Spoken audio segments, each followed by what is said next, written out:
There once was a time when Matt Hughes was dominating the welterweight division. I recall the fights with Frank Trigg and others, and I said, is this era ever going to come to an end? And then GSP came.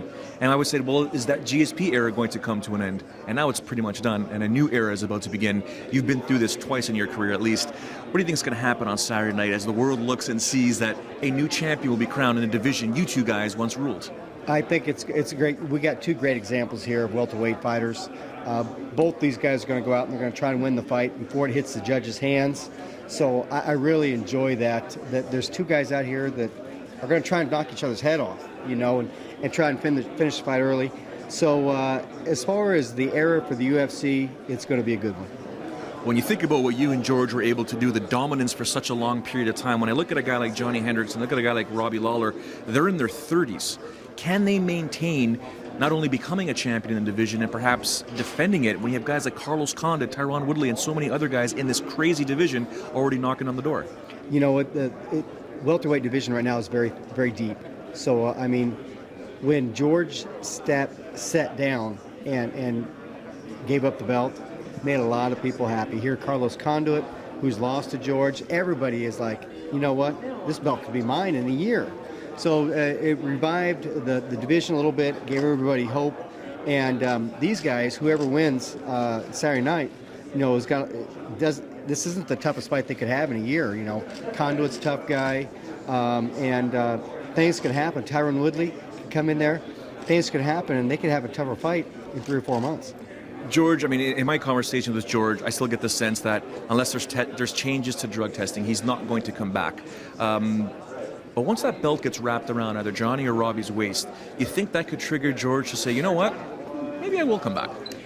It definitely could. Now, I kind of disagree a little bit, and I think that George, he got knocked around. Johnny, those 2 rounds, Johnny won pretty decisively and put some leather on GSP. GSP's going out of this sport with his hand in the air, something that I didn't get to do. He's made enough money. He's not worried about nickels and dimes anymore. Why would he come back? I really, after taking that time off, I really just don't know that that's going to happen. He's going to get relaxed. Hopefully he's going to transition into a new era in his life and come back and face somebody like Robbie or Johnny that could really beat him up again. I just don't know if that's going to happen. So I don't know what's going to happen with GSP. Would he come back and face the champion? It'd be a great match, but I'm not counting on that. And in closing, we'll talk one more time about the main event. When you think about the fact that both these two guys are known for their knockout power, I think Robbie's got, I'm talking to you, but he's got extremely underrated and underappreciated wrestling, especially wrestling defense, while Johnny's obviously a 2-time NCAA divisional champ. In conversation with so many people, I heard you mention in other interviews that the first guy that tags the other will genuinely win this fight, or at least set the pace. But how important is wrestling in a fight where so many people are talking about 2 knockout artists? It's very important. I've always told people, go out there and use your wrestling so people just aren't expecting your hands all the time.